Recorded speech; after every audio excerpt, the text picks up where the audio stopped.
Hello and welcome to our tutorial. So we're going to do quite a bit in this one, but hopefully not too much. So we have our idle cycle here, so we're starting at frame 100. Let's go back here to the end of our walk cycle. So this is frame 50. So I'm going to go Shift D. And I'm going to duplicate that and bring it up to, say, 120. Okay, and I'm also going to go Shift D and bring it to 140. Okay, so I've got 20 frames here that I'm interested in. So I'm interested in 120 to 140. And in between, around 130, I'm going to animate this. I'm going to go G. We'll have him bend down. We'll take this hand here. And we'll extend this. Maybe not quite that far. And maybe we'll lean him forward a little bit.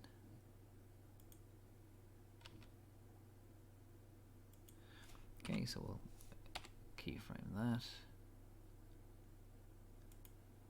And then we will jump in here and have him sort of rock back a little bit and have this hand go up as if it was after firing a gun. And we'll keyframe that. And then we'll just press play somewhere, maybe.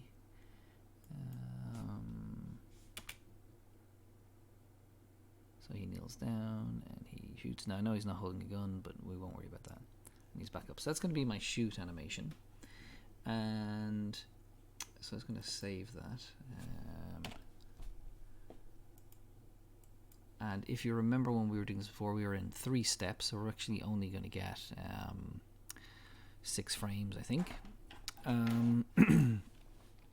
So let's do that. Where are we going to output? It's PNG with an alpha channel, and it's going to go to this place here. I don't know what that is. Let's rename that and call it fire. And excuse me, we are going to Biffy, 2D sprite game, and this is where the other sprites are. So we'll call this fire. Accept that. Then we'll go render animation. So this is just so you can see where I get these from.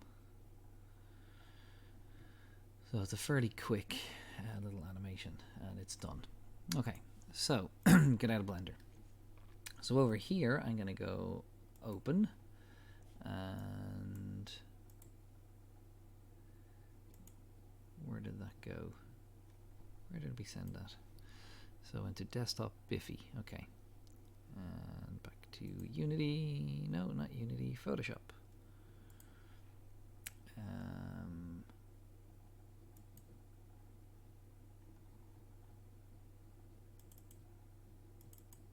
There we go. So we've got this one here, fire. And now we don't really need that one because that's sort of this frame here. So we'll just take this one, 1, 2, 3, 4, 5, 6. That's all we really need. And as before, I'm gonna nope, not working with that. I'm gonna yeah, that's where I want to go, right to the start. So take this one here, 23, and we went Control A, Control C, and then we closed it, and then in here we went paste. And I think, what did we do? We resized it, so edit, free transform. That was like 50%, was it? Yeah. And then we'll move that guy over there. And then we have a couple more of these to do it. So Control A, Control C, Control V. So I was going to do this for whatever the correct number, or for 5 frames, whatever it is.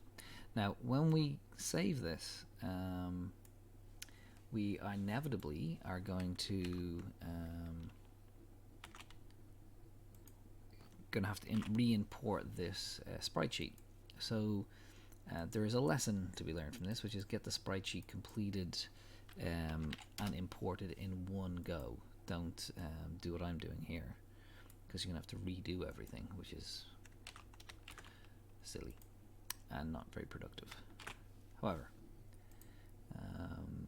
we are in the business of learning. Okay, so we're nearly there. And 2 more, so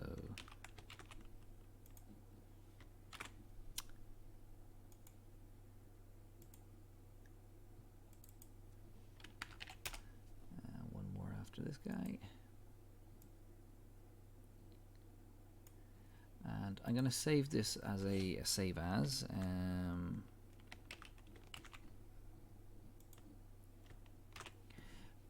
Because otherwise I might get some interesting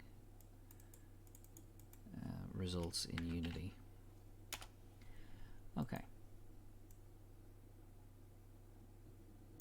So I'm going to go File, Save As, and we'll call this so Assets Sprites, and we don't want a PSD, we want a PNG, and we're going to call this B. Okay, so we'll get out of Photoshop. So we've looked at, we've made the animation, and so I'm going to take my player here. We still have our player script, so that's going to stay regardless of what we do with this. So we're going to delete the player, go to the animations here, and I'm going to delete player 1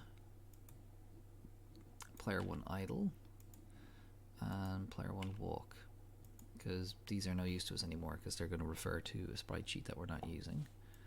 And where am I here? So File.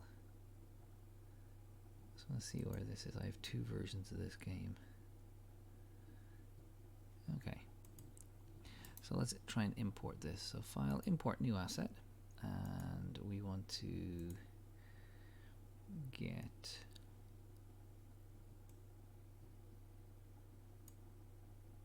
so not that one.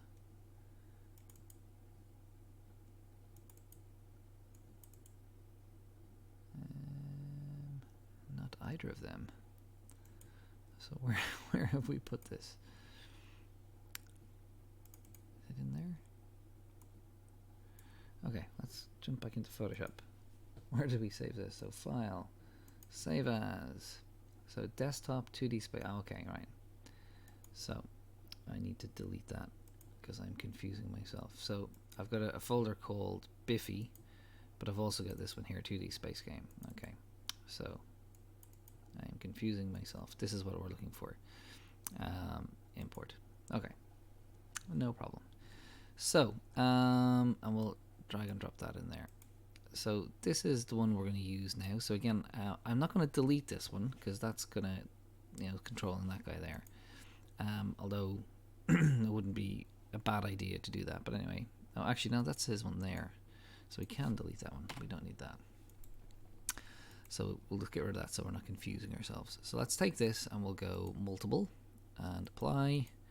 And then we'll go into the sprite editor and we'll go slice. And we want this at the bottom. I'm not going to try and fix any of them. I'm just going to hit apply and exit. And then we have that one's done, so we can drag that in there. So there's my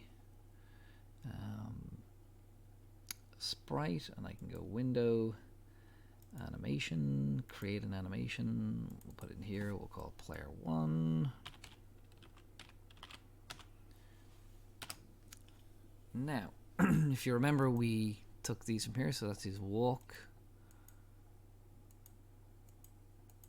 And the walk goes as far as 15. So those ones there. So we dragged and dropped them in, and then we took this very last one here and we brought it out to say a second.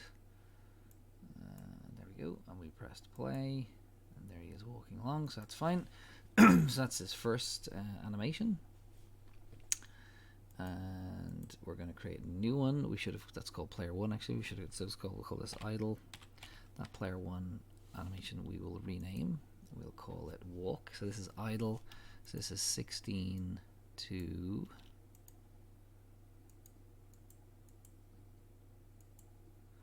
32. So we'll take those, put them in here and do the same thing. Bring that out to a second. And then we'll create another one. We'll call this fire. Now again, I should call it, we'll call it player 1 file or fire player. Anyway, we'll leave it like that. And then this is going to be these ones. And put that in there, and we'll make it not quite as long, but okay. So he's firing.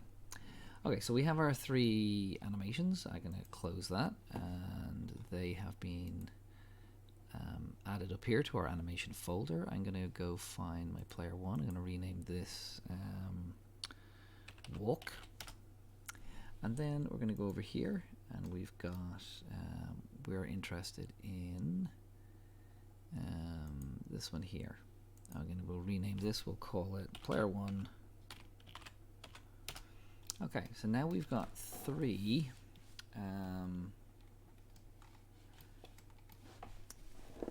animations.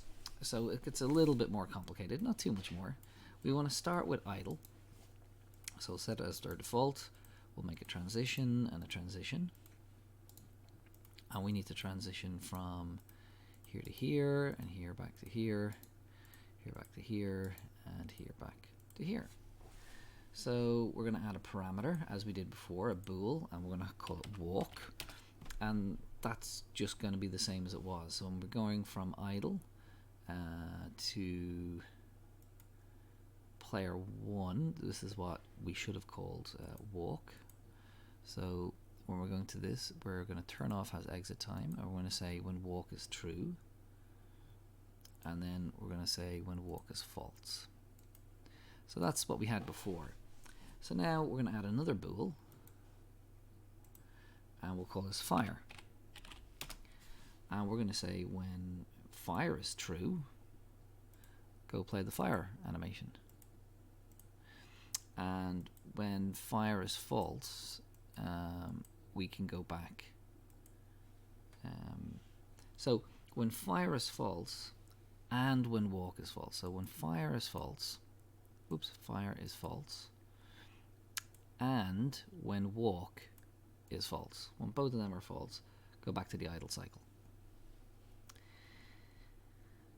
Now let's have a look in here. So now we're saying when walk is true, but when walk is true and when fire is false, when those two things coincide, then go to the walk cycle. And in a similar way when we're going back, so when walk is false, but also when fire is false. And then over here, we're going to say, if I'm firing, I want to say, well, if firing is false, then go back to walking. But also we need walk to be true to do that.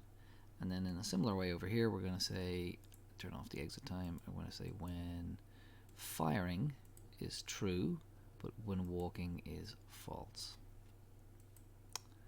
Okay, so you can see we've got 2 parameters. I'm just checking that I've turned off the has exit time for each one. So now this one should say so when fire is true, but also when walk is false. So we've got 2 parameters on each one, and we have to check that they're both either true or false before we can, designate which animation we're going to play. So both of these have to be true for this animation to play. And you can see if we had multiple animations, we could have quite a complicated little web here. So you have to be careful not to overcomplicate it. Okay, so now we're going to have a look at our character script. So we'll call this player. And what did we have on our player? We had a 2D physics box glider, and we had a 2D physics rigid body somewhere.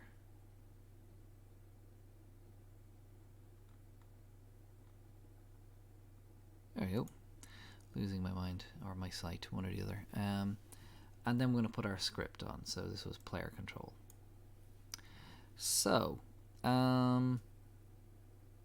let's go edit the player control script. So let's edit that script. So here it is here.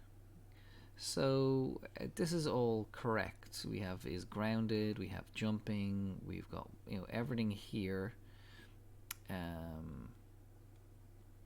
is still operational. We just need to add in an extra input. So we'll just do that here. We'll say if input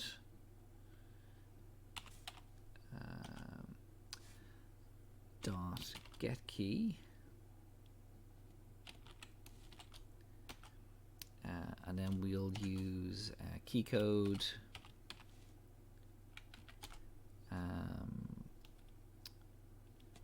dot space. Okay, so actually we're using space for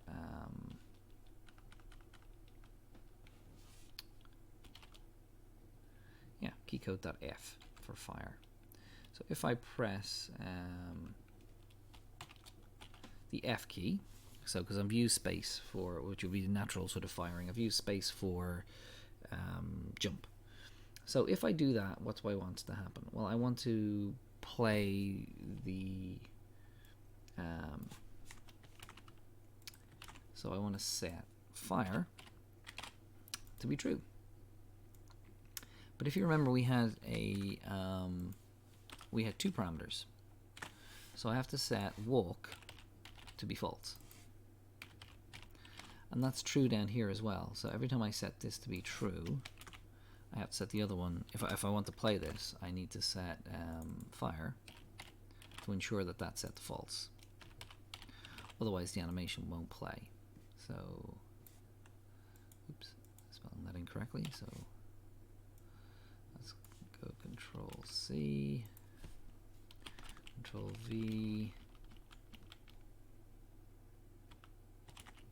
And we have to have, if we want to play the idle cycle, both of them have to be false. And then here, that's all good. So that's us playing our fire animation. So let's go File and Save and go back into Unity, and we'll press play and hopefully not get any compiler errors. And any moment now we'll put, oh no, there's a whole bunch of stuff I haven't done here.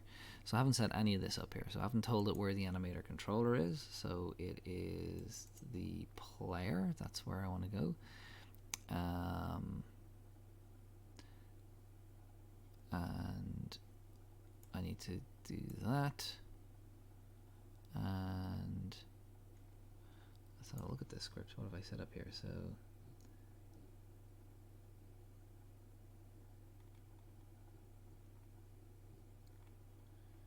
do I use that rigid body?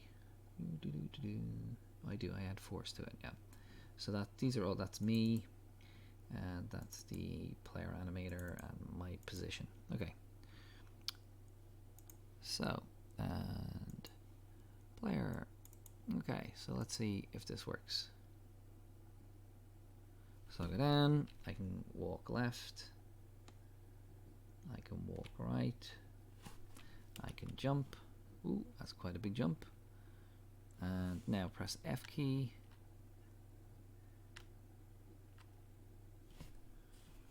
And so when I press F, you can see here I'm firing. And if I go that way and I press F, I'm firing while looking in the other direction. Okay, so that works. Now let's actually fire and instantiate a bullet. We're not going to worry about scoring or hitting the non-player character at this point. So let me clear that. Yeah, we're just going to try and fire a bullet. So there's lots of different ways to do that. So yeah, if you want to fire a bullet that has we talk about this in class. So we can fire a physical bullet, so we can fire a prefab, and that'll have physics, or we can raycast, and we'll look at raycasting another day. So we're just going to fire a physical bullet. So to do that, I need to make a bullet. So if I want something that's going to be added into the game during kind of game time, it's called a prefab. So I'm going to create a prefab, and somewhere in here it'll let me do that. So that's it, create.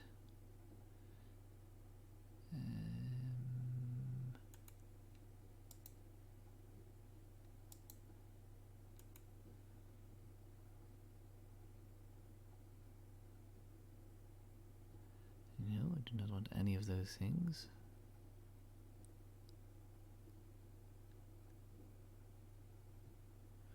So this is what I wanted to pick, but it will not let me. Why is that?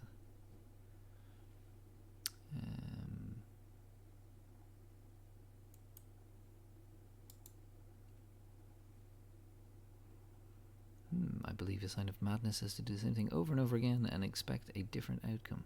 So let's have a look at what can we do here. So it's not a component we want. We want a game asset, and we want to create a prefab. Let's just save this first of all, and then I'll try that again. So we'll make a folder. I'll call our folder prefabs, and then we're going to place our prefab in there.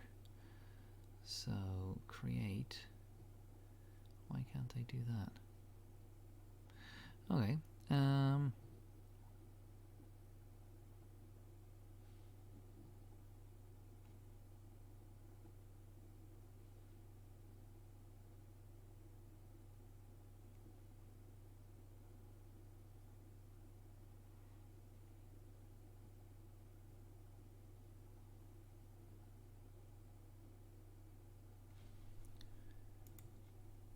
Let's have a look.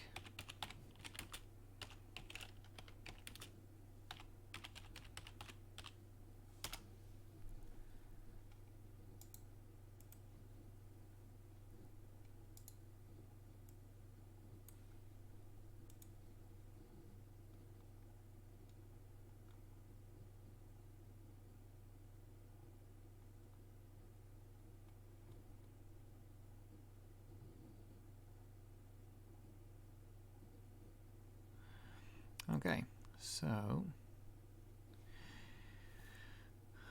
I see. So we can't just create one. What we're going to do is we're going to create a bullet and then drag it in here, and by virtue of the fact we've dragged it in here, it'll become a prefab. Fantastic. So let's just make a sprite. It's going to be our bullet. So let's create a 2D sprite, and we'll call it bullet. There we go. It doesn't have any visual components, so let's do that. Let's go down and find, let's give it this one here. Okay, and we can see here it's a dot, so we'll scale it up. We'll scale it up, say, by 2. Now, we don't want it too big or too small, and like this is just a placeholder, so we're not too worried about it. We're going to give it a, we'll give it a circle collider since it's a circle. And we will also give it a rigid body because we want it to have physics and to move. So to make the prefab, we drag and drop that in here, and now it has made a prefab. You can see here a prefab asset, and then I can delete it from here. I don't need it here anymore, and we'll come back to this. We need to put a script on it, but first we need to talk about our player and what we're going to do with our player. And so in order to fire, we need to fire from somewhere. If I just fire from the player, it'll actually fire from, from the pivot point of the player, so from his feet. So we want to fire from roughly in front of where the character is going to shoot. So let's just go to the animation window, and we'll go to the fire animation, and so that's kind of when the player fires. So we want to fire from roughly here. So to do that, I'm going to create an empty, and this is just sort of like a placeholder, and I'm going to put it there. And you can see here it's a child of the player. So I'm going to close my animation window here, and I'm going to call this fire point, because it's the point from which we will fire. Now, what's important here, if I zoom out a little bit, is when I press play,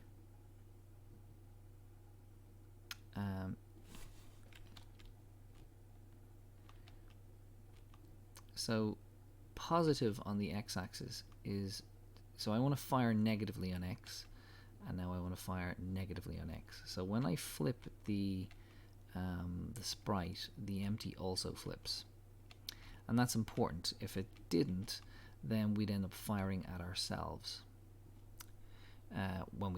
So in one direction we'd fire correctly, and then when we turned around we'd be firing into ourselves.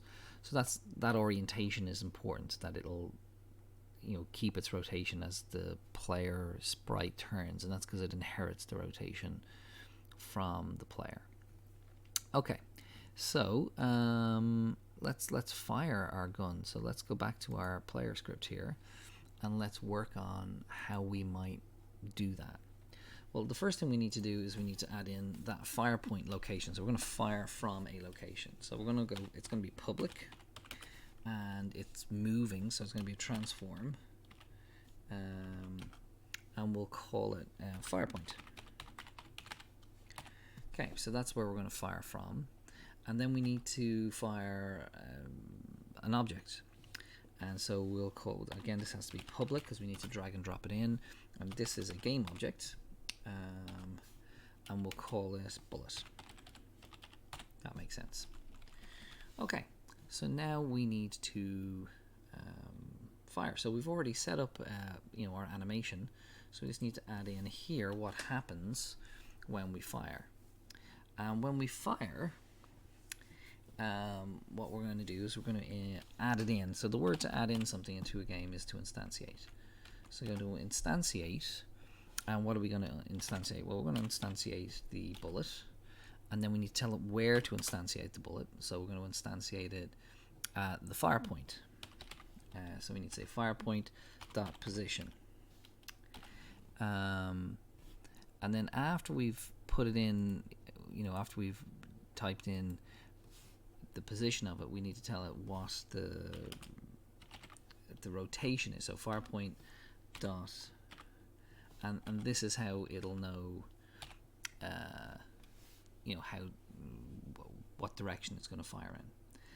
Now, this on its own doesn't actually fix anything. It'll instantiate the bullet. So we'll just save that and we'll see.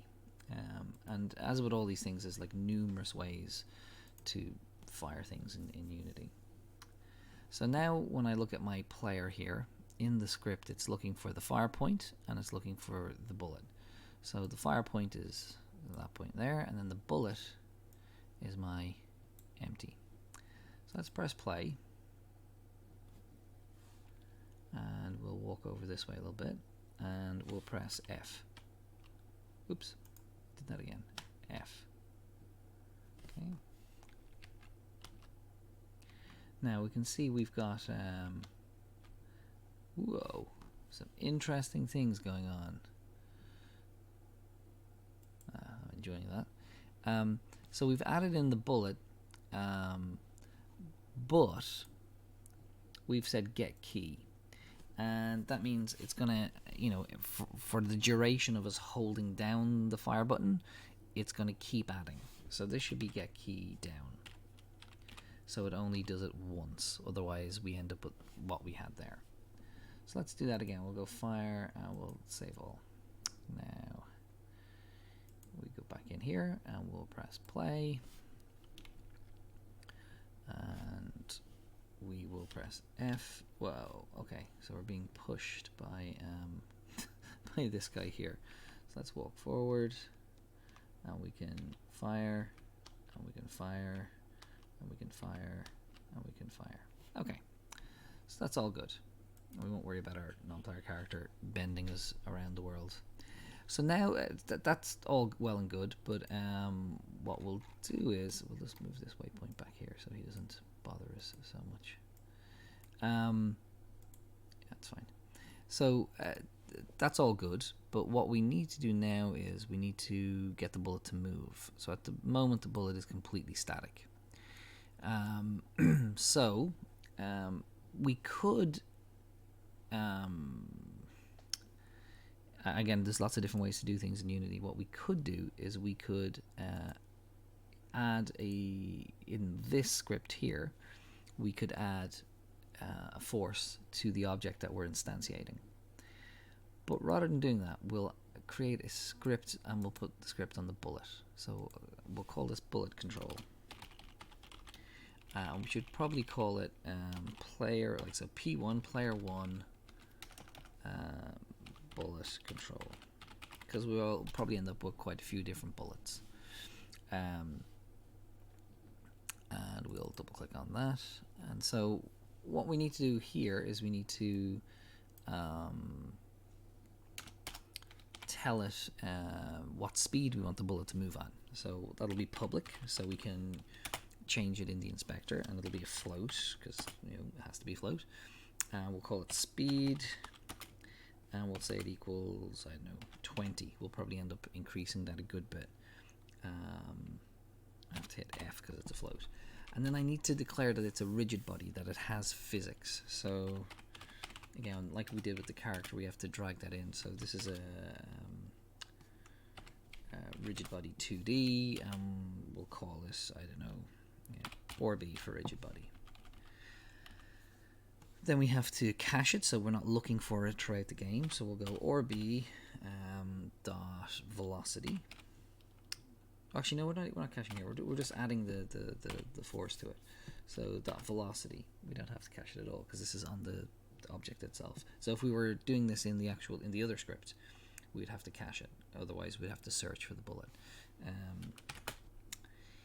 Transform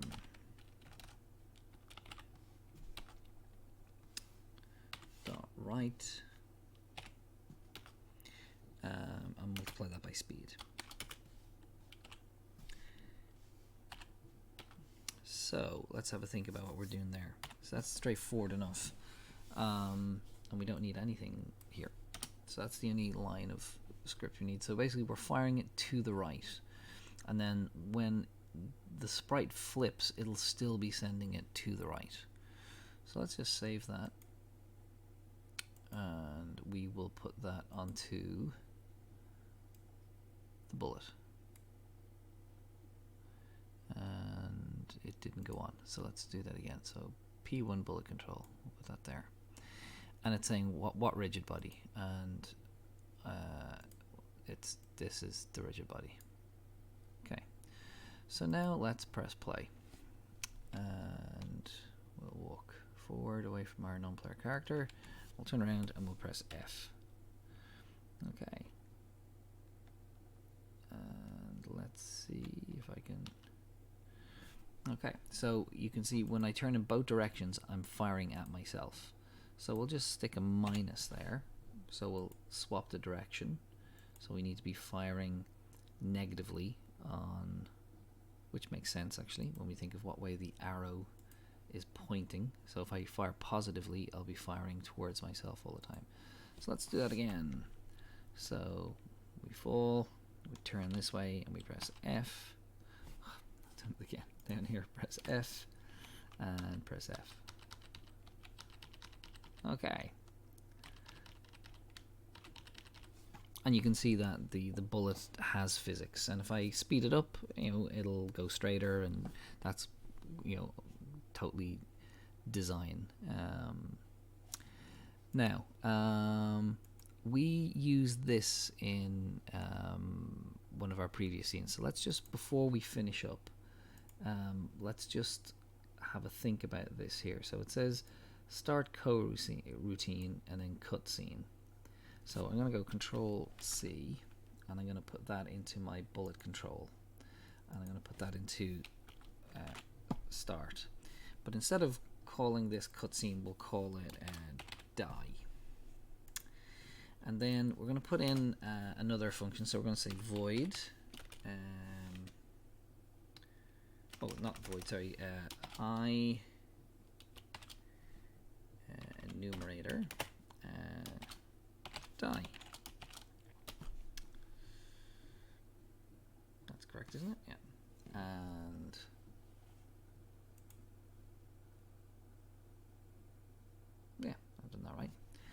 So, and we're going to do this here. Control C. And we're going to put that there. Control V. And we're going to say wait for, I don't know, 2 seconds. And then we're going to say destroy. And what do we want to destroy? Well, we want to destroy ourselves, which is going to be a game object with a small g. So basically what we're saying is add the velocity and fire it off to the right, and then after 2 seconds delete yourself, delete the bullet. And why are we doing that? Well, if we don't do that, what we'll get is thousands of bullets in the game. So what we should get is we should see the bullets instantiate. So I'll walk this way a bit and I'll press F. Whoops. Press F. And you can see them instantiate, and also if you look in the hierarchy there, they're added in and then they delete themselves. So if we don't do that, if we don't add in the that extra little bit of code, then you know, in terms of having a very simple level, it'll be fine. But if you were firing hundreds or thousands of bullets throughout a level, then you get a huge performance hit on them all, still being in the scene long after you'd walked onto another part of the level. Okay, so we'll worry about, in the next class, we'll worry about doing like health and score, and you know, obviously both of them are just the same thing, and maybe the visuals that go with them. So we'll save this for now, and then this is what we'll work on in class.